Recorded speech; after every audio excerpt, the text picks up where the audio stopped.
नमस्कार, मी तुषार शेटे। मुद्दा महाराष्ट्राच्या या न्यूज 18 लोकमतच्या बुलेटिनमध्ये आपलं स्वागत। बुलेटिनची सुरुवात करणार आहोत अमरावतीच्या बातमीनं।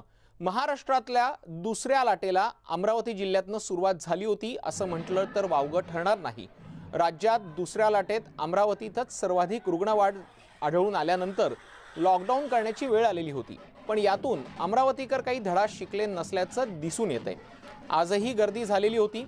भुयारी मार्गाचं उद्घाटन होण्याचा कार्यक्रम होता, त्यावेळेला अमरावतीमध्ये गर्दी झालेली होती। आमदार रवी राणा यांनी ही गर्दी जमवलेली होती, तर दुसऱ्या ठिकाणी महाविद्यालयांमध्ये सुद्धा ही गर्दी पाहायला मिळाली। अमरावतीकर आजही बेपर्वाईनंच वागताना दिसतायत। आमदार रवी राणा यांनी अमरावती शहरातल्या राजापेठ परिसरातल्या भुयारी मार्गाचं उद्घाटन केलं। यावेळेला मोठ्या संख्येने नागरिकांना गर्दी केलेली होती, तर दुसरीकडे अमरावतीतल्या भारतीय महाविद्यालयात मात्र हजारो विद्यार्थ्यांनी फॉर्म भरण्यासाठी गर्दी केलेली होती। काही दिवसांपूर्वी सुद्धा असाच प्रकार समोर आलेला होता। यानंतर अमरावतीच्या त्या संबंधित महाविद्यालयाला नोटीस बजावण्यात आलेली होती, मात्र पुन्हा एकदा विद्यार्थ्यांची गर्दी ही महाविद्यालयामध्ये दिसून आलेली आहे। दोन दृश्य आपण आपल्या समोर पाहतो आहोत। भुयारी मार्गाच्या उद्घाटनात प्रसंगी आमदार रवी राणा यांनी प्रचंड गर्दी जमवलेली होती, तर दुसरीकडे शाळांमध्ये प्रवेशासाठी विद्यार्थ्यांची गर्दी दिसून आलेली होती। कॉलेज प्रशासनाच्या ढिसाळ कारभारांमुळे कोरोनाच्या नियमांचा अक्षरशः फज्जा उडाल्याचं दिसून आलं।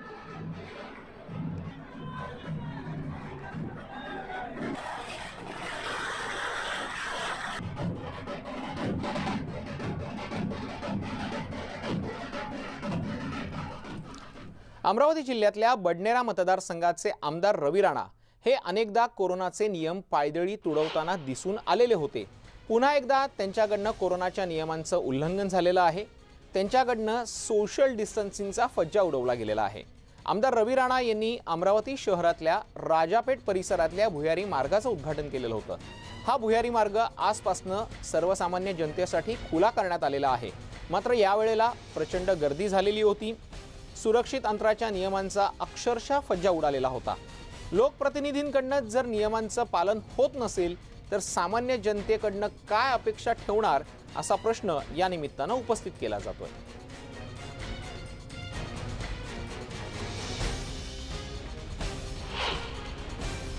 ज्या पद्धतीने आज अमरावतीमध्ये संपूर्ण कोरोनाची परिस्थिती शून्य झालेली आहे आणि अशा परिस्थितीमध्ये आम्ही सगळ्यांनी सोशल डिस्टन्सचं पूर्ण तुम्हाला दिसते इथे की सोशल डिस्टन्सचं पालन करण्याचा पूर्ण प्रयत्न केला आहे, पण लोकांमध्ये इतका उत्साह आहे की त्या उत्साहामुळं ह्या ब्रिजचं उद्घाटन जे 10 वर्षापासून जी जनता प्रतीक्षा करत होती त्यांना अचानक इतकं मोठं हे रहदारी सुरू होणं म्हणजे लोकांसाठी एक आनंदाचा क्षण होता।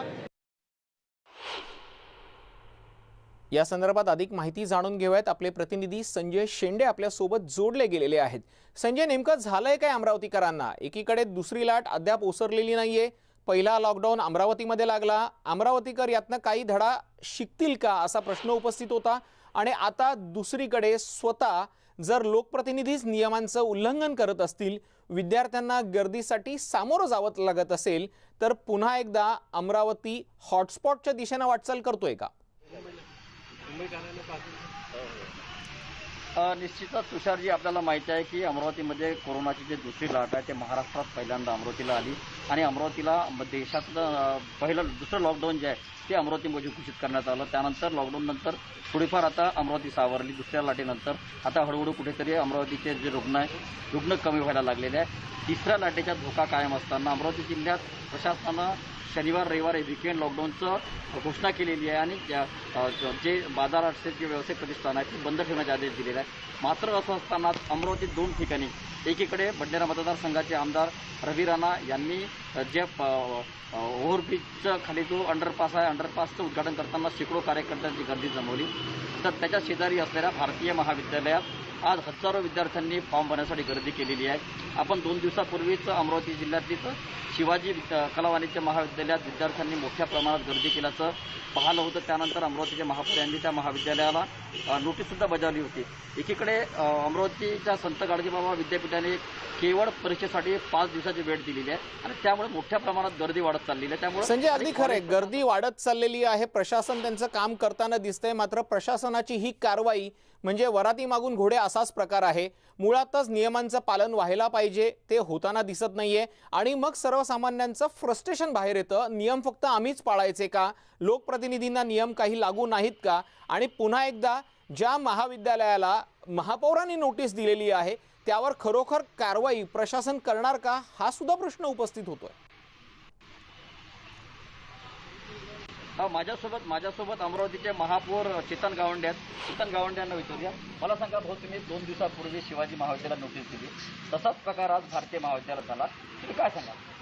संत गाडगेबाबा अमरावती विद्यापीठाच्या परीक्षेचे अर्ज भरण्यासाठी 2 दिवसा पहिलेच शिवाजी महाविद्यालयामध्ये विद्यार्थ्यांची गर्दी मोठ्या प्रमाणात झाली आणि त्या अनुषंगाने आपत्ती व्यवस्थापन कायद्याच्या अंतर्गत आम्ही या महाविद्यालयाला नोटीस दिली आणि त्यानंतर गाडगेबाबा अमरावती विद्यापीठाचे कुलसचिव आणि जे परीक्षा विभागाचे प्रमुख आहे त्यांना आम्ही संपर्क साधला आणि ही पूर्ण प्रक्रिया आम्ही समजून घेतली.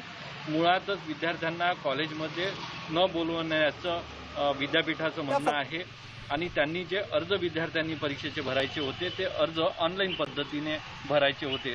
तरीसुद्धा कॉलेज आपल्या विद्यार्थ्यांना कॉलेजमध्ये का बोलावतात हा माझ्या पुढचा प्रश्न या निमित्ताने उभा झालेला आहे.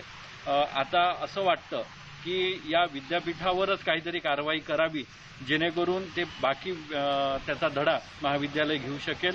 आपल्याला माहिती आहे की अमरावतीमध्ये ही 3री लाट आता सुरुवात होईल याबद्दल माझ्या मनात थोडा प्रश्नचिन्ह निर्माण झालेला आहे.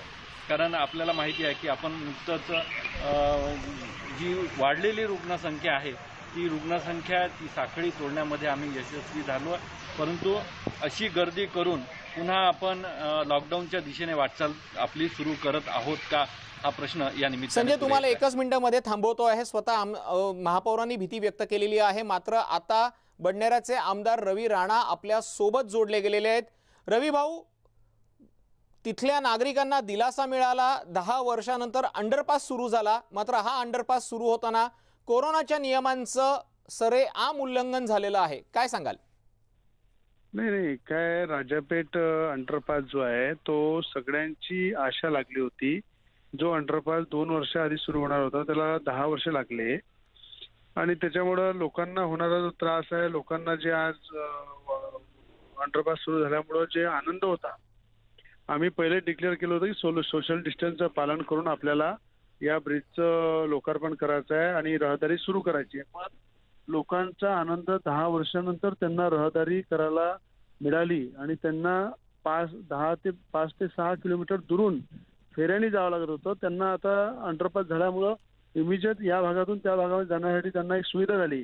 त्यामुळं लोकांचा प्रतिसाद, लोकांचा उत्साह जो अचानक वाढला ते आमच्याही लक्षात आलं नाही आणि मी पुन्हा आवाहन केलं. नंतर तिथे कुठला स्टेज नाही, माईक नाही, कुठल्या प्रकारचं नाही. रवी भाऊ, तुम्ही म्हणता ते अगदी खरे. लोकांचा उत्साह होता, मात्र या उत्साहाला कुठेतरी कंट्रोल करणं हे लोकप्रतिनिधी म्हणून तुमचं कर्तव्य होतं. गर्दी प्रचंड झालेली आहे आणि ह्याच गर्दीमध्ये जर एखादा कोरोना रुग्ण जर आढळला तर तो किती सर्वसामान्य नागरिकांना बाधित करू शकतो याची कल्पनाच न केलेली बरी. नाही, त्याच्यामध्ये काय झालं, अचानक हे झाल्यामुळं लोकांचा जो आनंद आहे तो आपण रोखू शकलो नाही. आपण पाहिलं इतक्या आता मध्ये एक लग्न झालं, पुण्याला एक उद्घाटन झालं, आणखी मुंबई महानगरपालिकेमध्ये अनेक प्रोग्राम झाले, मोठ्या प्रमाणात गर्दी उसळली. तर एक लोकप्रतिनिधी आम्ही आवाहन करतो सगळ्यांना, पण एखादा असा क्षण राहते की त्या क्षणामध्ये अनेक वर्षानुवर्ष लोक त्याची वाट पाहतात आणि अचानक ती गर्दी झाल्यामुळं तिथे गर्दी मोठ्या प्रमाणात झाली. पण त्याच्यानंतर सुद्धा मी तिथे आवाहन केलं की सोशल डिस्टन्स ठेवा, थोडंसं मास्क घाला आणि सगळ्यांनी त्याचं पालन केलं पाहिजे. वारंवार आम्ही सांगतो, पण या ठिकाणी रवी भाऊ तुम्ही लोकांना आवाहन केलं, समजू शकतो, मात्र तुम्ही सुद्धा मास्क लावलेला दिसत नव्हता. जे पूर्ण आपल्या दृश्यांमध्ये दिसतंय, उद्घाटनाची जी दृश्य दिसत आहेत त्याच्यात तुम्ही मास्क लावलेला नव्हता.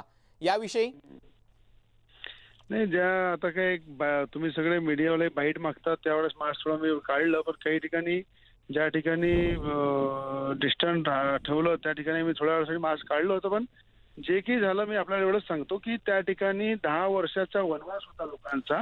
त्या उत्साहामध्ये लोकांनी त्या ब्रिजवर येऊन त्याच्या या बाजूवरून त्या कडीकडे जाण्यासाठी त्यांनी जो उत्साह दाखवला आणि त्या ब्रिजला पाहण्यासाठी जी गर्दी उमटली त्याचा सगळा हा असर होता की 10 वर्ष अगदी खरंय रवी भाऊ. एकतर उद्यापासून होती. अगदी खरंय रवी भाऊ, विधिमंडळाचं पावसाळी अधिवेशन सोमवारपासून सुरू होतंय. तुम्हाला अधिवेशनासाठी यायचं आहे, त्यासाठी टेस्ट कंपल्सरी असणार आहे. तुमची टेस्ट झाली आहे का? आणि पुन्हा एकदा जर या गर्दीमध्ये तुम्ही आलात आणि जर तिथे कुठला कोरोना रुग्ण बाधित झाला तर पुन्हा संसर्ग होण्याची भीती ही मुंबईमध्ये आणि विधिमंडळामध्ये पुन्हा दिसून येते. नाही, आज जे उद्घाटन झालं त्याच्यानंतर आज संध्याकाळी मी 6 वाजता माझी स्वतःची टेस्ट करणार आहे आणि टेस्ट आणि सर्टिफिकेट घेऊनच मी विधानभवनामध्ये येईल. माझ्यापासून कोणाला त्रास होईल की कोणाला काही अडचण होईल अशा प्रकारचं कुठलंही कार्य लोकप्रतिनिधी करणार नाही. स्वतः टेस्ट करून कोरोनाचा रिपोर्ट घेऊनच मी मुंबईला येणार आहे. त्यामध्ये काही प्रश्न नाही आणि सोशल डिस्टन्सचं पालन झालं पाहिजे हे माझंही मत आहे. राजापेठ अंडरपासच्या उद्घाटनाला जे काही घडलं तो लोकांचा उत्साह होता, 10 वर्षांचा वनवास होता, त्यामुळं त्या ठिकाणी मोठ्या प्रमाणात गर्दी झाली. ठीक आहे, 10 लोकांचा उत्साह होता, 10 वर्षाचा वनवास होता. धन्यवाद रवी राणा तुम्ही दिलेल्या या प्रतिक्रियेबद्दल. तर आपण पाहतो आहोत बडनेराचे आमदार रवी राणा यांनी ही प्रतिक्रिया दिलेली होती. आमदारांकडनं कोरोनाच्या नियमांचं उल्लंघन झालंय, त्यांनी स्वतः मास्क घातला नव्हता, मात्र त्यांनी आता लोकांचा उत्साह होता म्हणून ही गर्दी झाली अशा पद्धतीच्या भावना व्यक्त केलेल्या आहेत. मी पुन्हा एकदा जातोय आमचे प्रतिनिधी संजय शेंडे यांच्याकडे. संजय, तुम्ही सुद्धा ऐकलं की आमदारांनी काय भावना व्यक्त केलेल्या आहेत. म्हणजे एकतर नियम पायदळी तुडवायचे आणि पुन्हा एकदा त्याची जबाबदारी आपण नागरिकांवरती टाकायची, नागरिकांचा उत्साह याला कारणीभूत आहे असं म्हणायचं आणि पुन्हा एकदा रुग्णसंख्या वाढली की प्रशासनावरती खापर फोडायचं. मात्र या सगळ्याचा त्रास जो होतोय तो तुमच्या माझ्यासारख्या सर्वसामान्य नागरिकांना सहन करावा लागतो.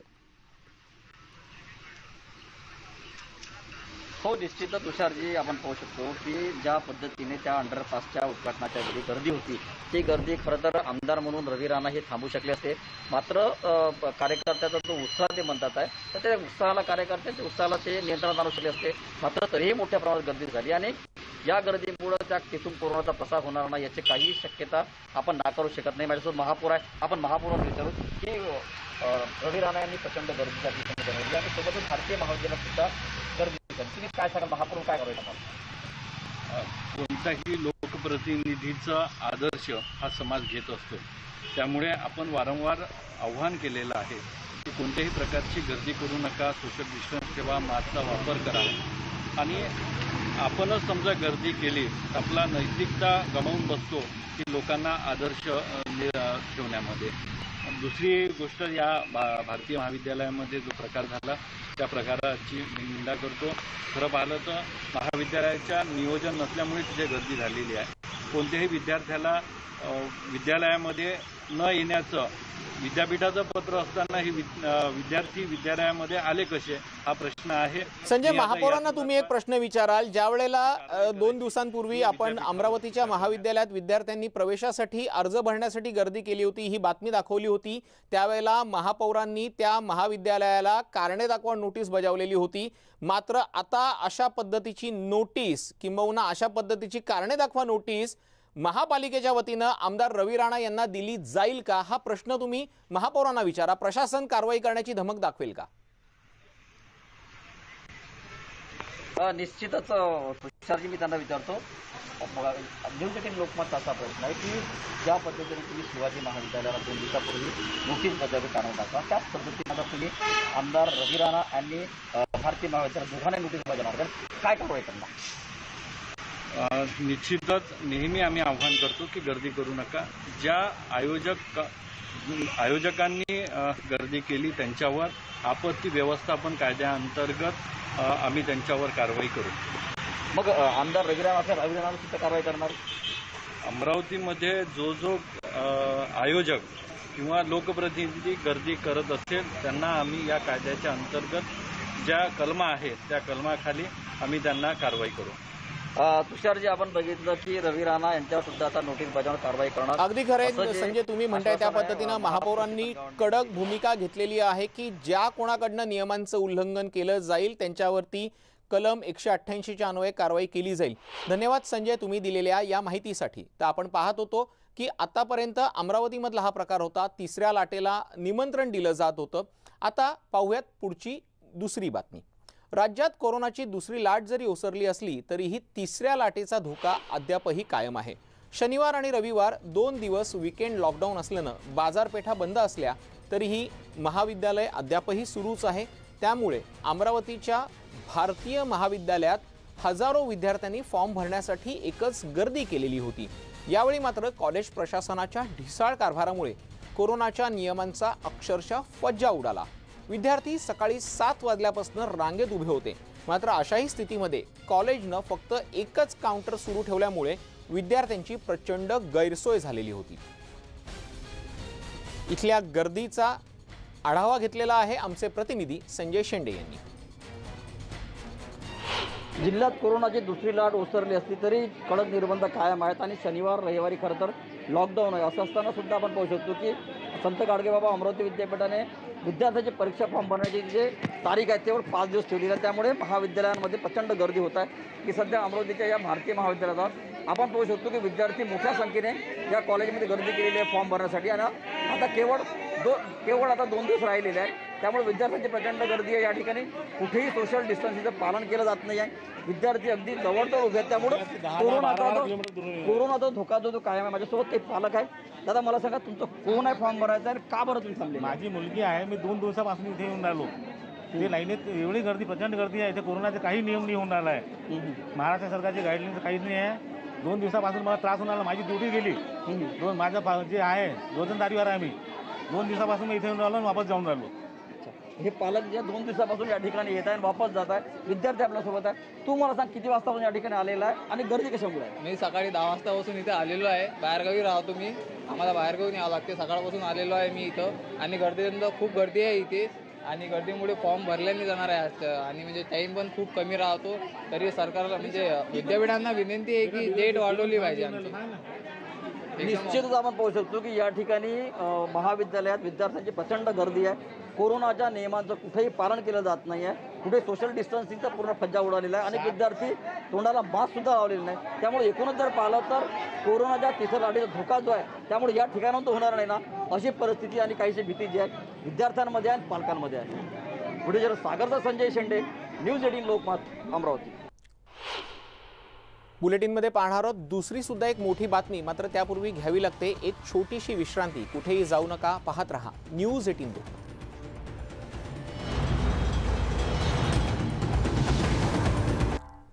ब्रेक नंतर आपलं स्वागत. आता पाहूयात पुढची मोठी आणि धक्कादायक बातमी नवी मुंबईतनं. नवी मुंबईतल्या शिरवणे MIDC इथल्या ॲटॉमबर्ग टेक्नॉलॉजी कंपनीमध्ये लसीकरणाच्या दरम्यान कामगारांना बनावट लस दिल्याचं समोर आलेलं आहे. नवी मुंबईत साधारण 350 कामगारांचं बोगस लसीकरण करण्यात आलेलं आहे. कंपनीनं KECP हेल्थकेअर बरोबर करार केला होता. मात्र या करारादरम्यान फसवणूक झालेली आहे. दुसरा डोस देताना हा प्रकार उघडकीला आलाय. या संदर्भात 3 व्यक्तींच्या विरोधात गुन्हा दाखल करण्यात आलेला आहे.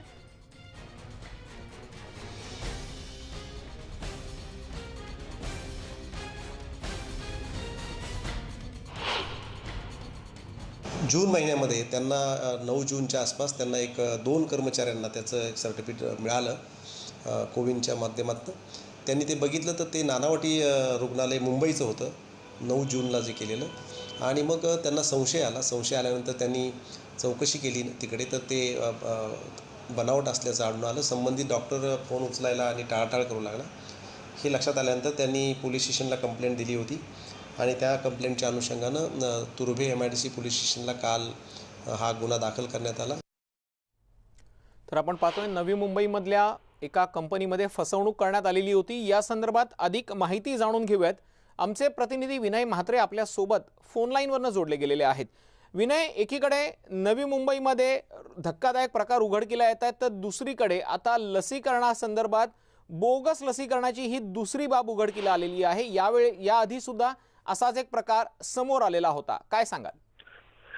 तुषार, आपण पाहिलं की ज्यावेळी आरटीपीसीआरच्या टेस्टिंग होतं त्यावेळी देखील नवी मुंबईमध्ये अशाच पद्धतीने बोगस आरटीपीसीआरचे रिपोर्ट्स मिळाले गेले होते आणि त्यावेळी देखील एका टोळीला अटक करण्यात आली होती। तशाच पद्धतीने ह्या एक टोळीला आता अटक करण्यात आलेली आहे नवी मुंबई पोलिसांनी। तब्बल 350 जणांचे यांनी ह्या लसीकरण केलं होतं आणि एप्रिल महिन्यामध्ये ही लसीकरण केली होती आणि लसीकरण केल्यानंतर मात्र कोणालाही त्यानंतरचे रिपोर्ट्स किंवा त्याच्यानंतर जे काही मेसेज यायला पाहिजे होतं त्या ॲपद्वारे मेसेज आले नाही आहेत। तरी पण तब्बल 2 महिने कंपनीचे मालक आहे ते जी वाट बघत होते ह्या डॉक्टरशी तगादा लावून ठेवला होता। मात्र अखेर त्यांना हा संशय आल्यानंतर जूनच्या 9 तारखेला जेव्हा त्यांना नानावटीचं SMS आला 2 कामगारांना आणि इतर कामगारांना मेसेज आलेलेच नाहीये, त्यावेळी कंपनीच्या मालकांना संशय आला। त्यानंतर मग त्यांनी झोन 1चे DCP जे आहेत सुरेश बेंगडे यांच्याशी संपर्क साधला आणि त्यानंतर हा संपूर्ण प्रकरणाची चौकशी केल्यानंतर हे डॉक्टर विनय, एक महत्त्वाचा प्रश्न विचारायचा आहे तुम्हाला। बोगस लसीकरण झाल्याचं सरळ सरळ उघडकीला आलेलं आहे, कारण की एका कंपनीच्या वतीनं त्या दुसऱ्या कंपनीची फसवणूक करण्यात आलेली होती। मात्र यात ज्या लसी वापरल्या गेल्या होत्या त्या तरी सुयोग्य होत्या का, की त्या सुद्धा बनावट होत्या? हाच खराच मुद्दा आहे, कारण ह्या लसीमध्ये लसच नव्हती, त्याच्यामध्ये एक वेगळ्या पद्धतीचं लसचं द्रव्य असं एक त्याच्यामध्ये भरलेला होता। मात्र तो कोणता द्रव्य होता हे आता तपासानंतरच माहिती पडणार आहे, कारण डॉक्टर त्रिपाठी जे आहेत यांच्यावरती मुंबईमध्ये अशाच पद्धतीचे 7 गुन्हे दाखल झाले आहेत आणि त्यांना सध्या कांदिवली पोलिसांच्या ते ताब्यामध्ये आहेत। तिकडे देखील एक गुन्हा रजिस्टर झाला होता। आता 8वा गुन्हा हा नवी मुंबईमध्ये दाखल झालेला आहे। त्यानंतर आता खऱ्या अर्थाने ज्यावेळी गुन्हा आज रजिस्टर झाल्यानंतर पुन्हा डॉक्टर त्रिपाठींना जेव्हा नवी मुंबई पोलीस आपल्या ताब्यात घेतील आणि त्यानंतर चौकशी आणखी हे समोर येईल की लसच्या माध्यमातून नक्की काय दिलं, पाणी होतं की आणखीन कोणतं द्रव्य होतं हे समोर येणार। मात्र एवढंच आहे की यांनी एक सुदैवाने हे जे काही द्रव्य होतं त्या द्रव्याने कोणालाही त्याचा इतर त्रास झाला नाही। अगदी खरंय विनय, मी तुम्हाला हाच प्रश्न विचारणार होतो, कारण की 350 नागरिकांचं किंबहुना त्या व्यक्तीच्या कर्मचाऱ्यांचं लसीकरण करण्यात आलेलं आहे। मात्र यापैकी किती लोकांना त्रास झालाय का? नाही, त्रास कोणालाच या बाबतीत झाला नव्हता। मात्र जेव्हा माहिती पडल्यानंतर सगळेच लोक घाबरले होते, कारण हे आता तब्बल 2-2.5 महिन्यानंतर हे समोर आलेलं आहे की अशा पद्धतीने फसवणूक आपली झालेली आहे म्हणून। परंतु त्यावेळी हे आता पाणी असल्यामुळे त्यामुळे त्याचा साईड इफेक्ट झाले नसतील किंवा आणखीन कोणतं जर द्रव्य ह्यांनी त्या लस म्हणून जर दिला असेल तर मात्र साईड इफेक्ट झाला असता। त्यामुळे पोलीस मात्र आता ह्या सगळ्याचा सायंटिफिकली विचार करतात आणि तशा त्या बाबतीत त्या तज्ज्ञांची चौकशी करून त्यांच्याकडे हा संपूर्ण तपास देऊन त्यामध्ये माहिती पडेल की नक्की यांनी कोणतं द्रव्य टाकलं होतं। जर पाणी असेल तर ते चित्र समोर येईल। मात्र जिथपर्यंत हा डॉक्टर त्रिपाठी आहे जेव्हा नवी मुंबई पोलिसांच्या ताब्यात येत नाही तिथपर्यंत पुढची माहिती अजूनपर्यंत पोलिसांना देता येत नाहीये। अगदी खरंय विनय, तुम्ही सांगताय त्या पद्धतीनं जोपर्यंत डॉक्टर त्रिपाठीला अटक केली जात नाही, किंबहुना कांदिवली पोलिसांच्या अटकेत असलेले डॉक्टर त्रिपाठी जोपर्यंत नवी मुंबई पोलिसांना मिळणार नाही तोपर्यंत नेमकं हे बोगस लसीकरण कसं झालंय त्याची माहिती समोर येणार नाही। याशिवाय आणखी काही महत्त्वाच्या बातम्या आपण पाहणार आहोत। मात्र पुन्हा एकदा वेळ झालेली आहे एका छोट्याशा ब्रेकची। कुठेही जाऊ नका, पाहत रहा न्यूज 18 लोक।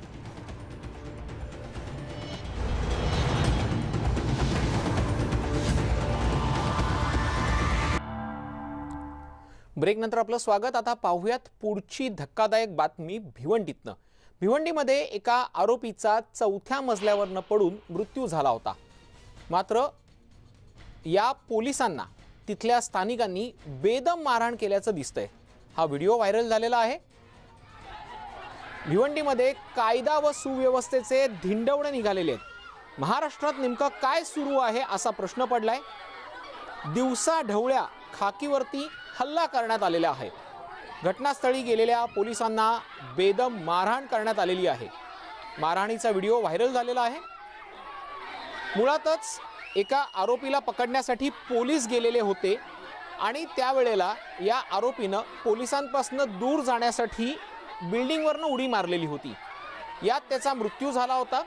मात्र पोलिसांनी या आरोपीला ढकलून दिल्याचा आरोप मृताच्या नातेवाईकांनी केला होता आणि यानंतर तिथे असलेल्या पोलिसांना स्थानिकांकडनं बेदम मारहाण करण्यात आलेली आहे। ही दृश्य आपण पाहतो आहोत। अधिक माहिती जाणून घेऊयात। आपले प्रतिनिधी रवी शिंदे आपल्या सोबत जोडले गेलेले आहेत। रवी, नेमकं भिवंडीत चाललंय काय? रोज नवीन नवीन प्रकरणं समोर येत आहेत आणि धक्कादायक प्रकरणं समोर येत आहेत. एकदा पोलिसांवरती आरोप केला जातोय तर दुसरीकडे पोलिसांना मारहाण केली जाते. नेमकं यातलं तथ्य काय आहे? तुषार, अतिशय धक्कादायक अशा घटना भिवंडीमध्ये घडत आहेत आणि कालची जी घटना जर आपण पाहिली तर त्यामध्ये एक कसाईवाडा इथे राहणारा एक आरोपी, त्याच्यावरती गुन्हे दाखल, वापी आणि गुजरातमध्ये गुन्हे दाखल आहेत. त्या प्रकरणी पोलीस पण आले होते आणि त्यांनी म्हणजे गुन्हे शाखेचे जे पोलीस होते तर ते त्यांना तिकडे मारण्यासाठी गेला असताना आता तो जो आरोपी आहे तो पडला का त्याने उडी मारले.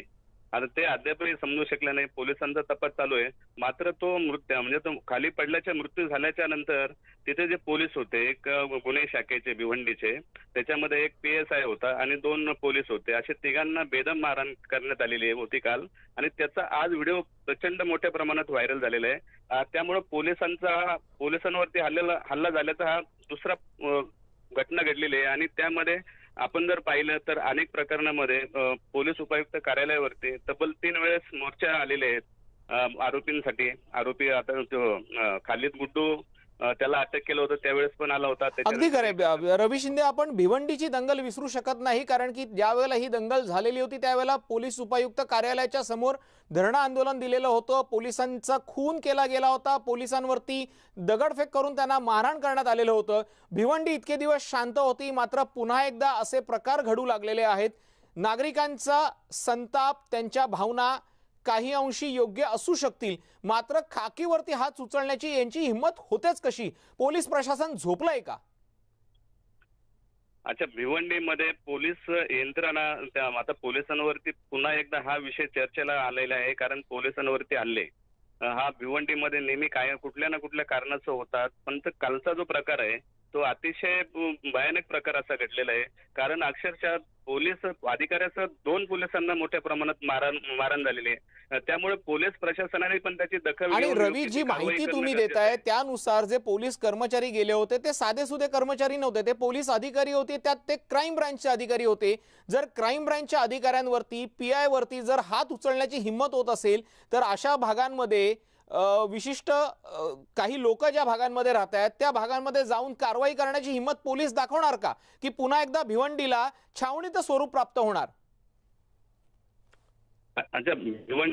रवी शिंदे, तुम्हाला एकच मिनिटामध्ये थांबवतो आहे. आपल्या सोबत पोलीस उपायुक्त योगेश चव्हाण हे जोडले गेलेले आहेत. योगेशजी, पोलिसांवरती कारवाई, ज्यावेळेला पोलीस कारवाई करायला गेले होते त्यावेळेला पोलिसांवरती हल्ला झालेला आहे. या हल्लेखोरांना काय शासन आपण करणार आहोत? कालची जी घटना झालेली आहे ती अत्यंत दुर्दैवी घटना झालेली आहे.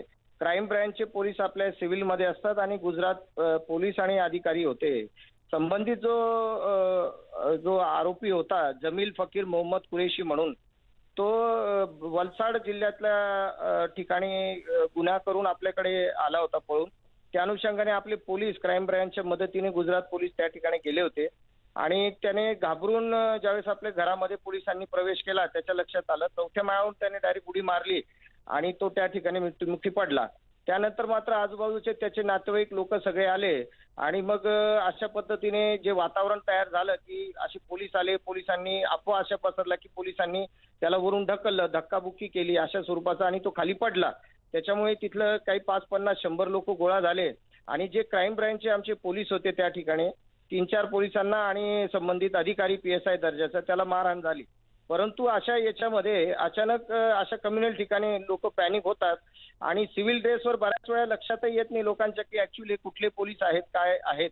त्या अनुषंगाने ती घटना घडलेली आहे. परंतु नंतर आपल्याला जे काही CCTV फुटेज आणि ते काही व्हिडिओ प्राप्त झाले त्या अनुषंगाने आपण तात्काळ लगेच रात्री त्यांच्यावर IPC 353 प्रमाणे जे काही लोक आहे पोलिसांना मारणारे त्यांच्यावर आपण गुन्हा दाखल केलेला आहे आणि त्याच्यातले काही लोक आयडेंटिफाय करून त्यांना आपण अटक करीत आहोत. नाही योगेश चव्हाण सर, तुम्ही सांगताय ही सगळी कारवाई झाली, ही पोस्ट ॲक्शन कारवाई आहे, मात्र जो पोलिसांचा दरारा असायला पाहिजे होता तो पोलिसांचा दरारा दिसत नाहीये. काही विशिष्ट लोक हे नेहमी पोलिसांना आव्हान देत राहिलेले आहेत, मग ते राजकीय नेते असतील किंवा कुठल्या विशिष्ट राजकीय पक्षाचे असतील. पोलीस उपायुक्त कार्यालयाच्या समोर जर येऊन घोषणाबाजी केली जात असेल आणि पोलिसांना आव्हान दिलं जात असेल, चिथावणीखोर भाषणं केली जात असतील, तर पोलिसांचा धाक उरला नाही असं दुर्दैवानं म्हणावं लागेल का? नाही, तसं नाहीये. त्याच्यामध्ये जी घटना जसा आपण उल्लेख केलेला आहे की काही लोक माझ्या ऑफिसच्या समोर आले, तर संबंधित जो त्यांचा जवळचा नातेवाईक होता खालिद गुड्डू म्हणून, जो MIM पक्षाचा पूर्वी अध्यक्ष होता, आणि त्याला अटक केली आम्ही 376च्या मॅटरमध्ये. लोक त्याचे नातेवाईक जे आहे 50 लोक 60 लोक पॅनिक झाले.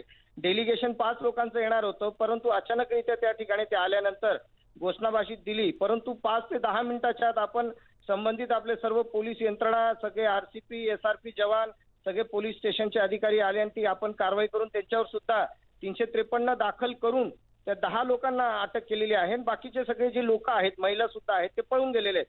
परंतु कम्युनल ठिकाणी जे आहे बऱ्याच वेळा अगदी खरं योगेश, ही कम्युनल ठिकाणी कारवाई करताना भान ठेवावं लागतं, कारण की आपल्याला फक्त कारवाई ही महत्त्वाची नसते, तर या कारवाईमुळे कोणतेही दूरगामी परिणाम होणार नाही आणि आपण त्या शहरातली शांतता ढळू देणार नाही, ही सुद्धा काळजी आपल्याला घ्यायची असते. मात्र माझा पुन्हा एकदा प्रश्न हाच आहे की जे राजकीय गुन्हेगार आहेत आणि ज्या गुन्हेगारांमुळे पोलिसांच्या वर्दीवरती हात उचलण्याची हिंमत सर्वसामान्य माणसांची होते, अशा लोकांना कडक शासन हे व्हायला नको का?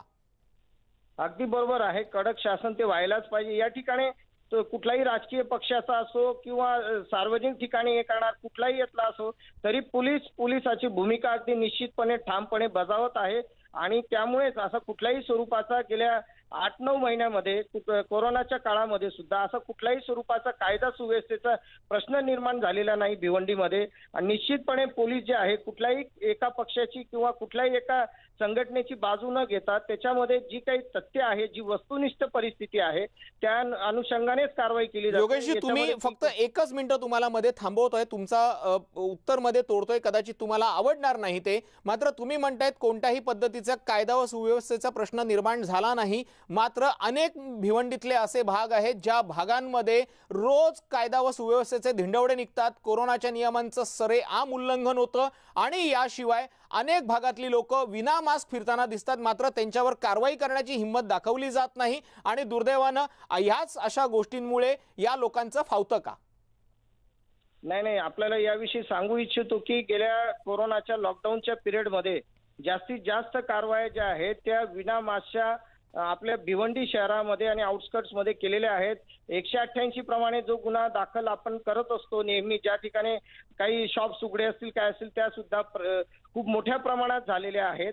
आणि कोरोना संबंधित आपण वेगवेगळ्या ठिकाणी जवळजवळ 16 ते 17 ठिकाणी आपण. ठीक आहे सर, तुमचा मुद्दा लक्षात आलेला आहे, कारवाई सुरू आहे, मात्र नागरिकांनी आता यातनं धडा घ्यायची गरज आहे. लवकरच या सगळ्या प्रकरणातले आरोपी जे आहेत ते गजाआड होतील आणि पुन्हा एकदा खाकीवरती हात उचलण्याची हिंमत कोणाची होणार नाही अशी अपेक्षा आपण व्यक्त करतोय. भेटूयात एका छोट्याशा ब्रेक नंतर. पाहत रहा न्यूज 18 लोकमत.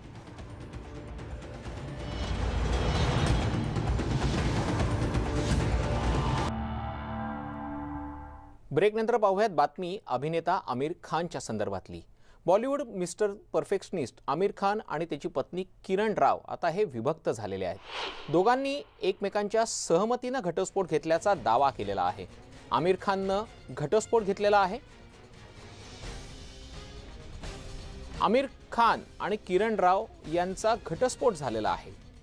जवळपास 15 वर्षांनंतर त्यांनी घटस्फोट घेतलेला आहे. परस्पर संमतीनं आपण घटस्फोट घेत असल्याचं त्यांनी नमूद केलेलं आहे. आमिर खान आणि किरण राव यांच्या वतीनं एक स्टेटमेंट जारी करण्यात आलेलं आहे. आता एकमतानं आम्ही निर्णय घेतलाय. आमच्या नात्यात प्रेम, आदर, विश्वास होता, मात्र आम्हाला जीवनात नवी सुरुवात करायची आहे. आयुष्यात नवा अध्याय सुरू करायचा आहे अशी माहिती त्यांनी दिलेली आहे. दोघेही 15 वर्षांपूर्वी लग्नबंधनात अडकलेले होते. दोघांना आझाद नावाचा एक मुलगा आहे.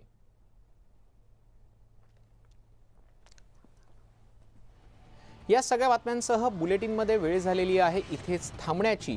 मात्र या बुलेटिनमधल्या महत्त्वाच्या बातम्या जर तुम्हाला पाहायला मिळाल्या नसतील तर तुम्ही आमच्या त्या वेबसाईटवरती बघू शकतात. आमचा वेबसाईटचा पत्ता आहे youtube.com/news18 लोकमत. आणि पुन्हा एकदा घरीच राहा, सुरक्षित राहा, मास्क वापरा, काळजी घ्या.